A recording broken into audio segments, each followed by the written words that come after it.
नमस्कार किसान साथियों, आज हम बात करने वाले हैं गेहूं की फसल में लगने वाले प्रमुख रोग और उनकी रोकथाम के बारे में। किसान भाइयों, अगर आप भी गेहूं की खेती करना चाहते हैं तो चैनल को सब्सक्राइब जरूर कर लेना, क्योंकि यहाँ पर आपको कृषि संबंधित सभी जानकारियाँ समय समय पर मिलती रहती हैं। किसान भाइयों, अगर हम बात करें, गेहूं एक रबी की फसल है जिसे हम सर्दियों के मौसम में उगाते हैं। सर्वप्रथम बात करें तो चावल के बाद दूसरी हमारी गेहूं की फसल है जिसे सबसे ज़्यादा उगाया जाता है। इसमें अगर हम रोग की बात करें, इसकी फसल में कीट, फफूंद और जीवाणु जनित रोग पौधे के अंकुरण के वक्त से ही काफ़ी ज़्यादा नुकसान पहुंचाते हैं। गेहूं की फसल में लगने वाले शुरुआती रोगों का बचाव बीजों को उपचारित करके किया जा सकता है। आज हम इसी के बारे में बात करेंगे। सर्वप्रथम हम बात कर लेते हैं दीमक रोग के बारे में। गेहूं के पौधे में दीमक का प्रभाव बीजों के अंकुरण से लेकर फसल के तैयार होने तक दिखाई देता है, लेकिन बीजों को अंकुरण और फसल के पकने के दौरान इसका प्रभाव अधिक देखने को मिलता है। इस रोग के कीट पौधे की जड़ों पर आक्रमण कर पौधे को अंकुरित होने से पहले ही नष्ट कर देते हैं।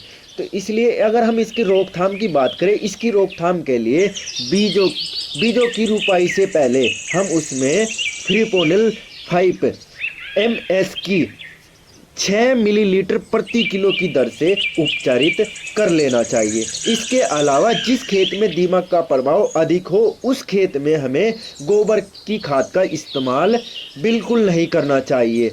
खड़ी फसल में इस रोग को दिखाई देने पर इमिडोक्लोपीड 200 SL का छिड़काव पौधे पर करना चाहिए। दूसरे नंबर पर बात कर लेते हैं पीला रतुआ रोग। गेहूं के पौधे पर लगने वाला पीला रतुआ रोग पौधे को विकास के दौरान देखने को मिलता है। इस रोग के लगने से पौधे की पत्तियों का रंग पीला दिखाई देने लगता है और पत्तियों पर हाथ फेरने से हाथ पर पीले रंग का पाउडर जम जाता है। इस रोग के लिए पौधे को अच्छे विकास में प्रॉब्लम आती है। इसकी अगर हम रोकथाम की बात करें, इस रोग के रोकथाम के लिए प्रोपिकनाजोल की 500 मिलीलीटर मात्रा को पानी में मिलाकर प्रति हेक्टेयर की दर से छिड़काव करना चाहिए। गेहूं की बुआई के समय और फसल में दिए जाने वाले उर्वरक को उचित मात्रा में खेत में डालना चाहिए। साथ में अगर हम बात करें, इसमें पर्ण झुलसा रोग भी आता है। गेहूं के पौधे में लगने वाले पर्ण झुलसा रोग को अंगमारी के नाम से भी जाना जाता है। इस रोग के लगने से शुरुआत में पौधे के नीचे वाली पत्तियों पर पीले भूरे रंग के धब्बे दिखाई देने लगते हैं। साथ में ही हम अगर इसमें बात करें, रोग के अधिक बढ़ने पर पत्ती के अधिकांश भाग को ये ढक लेते हैं, जिससे कि पौधे को सूर्य का प्रकाश अच्छे से नहीं मिल पाता और पौधे का विकास बंद हो जाता है। इस रोग की रोकथाम के लिए मेकोजेब के 2 किलो मात्रा या फिर प्रोपिकनाजोल 25 EC की 500 मिलीलीटर मात्रा को पानी में मिलाकर प्रति हेक्टेयर की दर से छिड़काव करना चाहिए। इसके अलावा थिर्म एम डाइथेन Z78 का छिड़काव भी रोग की रोकथाम के लिए उपयुक्त होता है।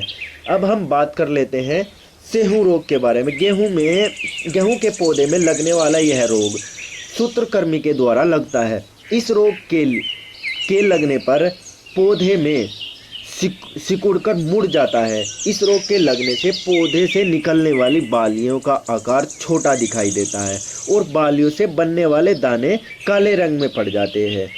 अब इसकी रोकथाम की अगर हम बात करें, इस रोग की रोकथाम के लिए गेहूं के दानों को शुरुआत में नमक मिले पानी से 2-3 बार धोकर सुखा लेना चाहिए और दानों को धोने के दौरान पानी में ऊपर दिखाई देने वाले दानों को हटाकर बाहर निकाल दे।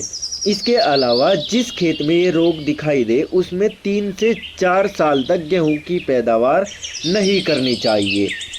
चूहे का प्रकोप। गेहूं की फसल में चूहे का प्रकोप खड़ी फसल में देखने को मिलता है।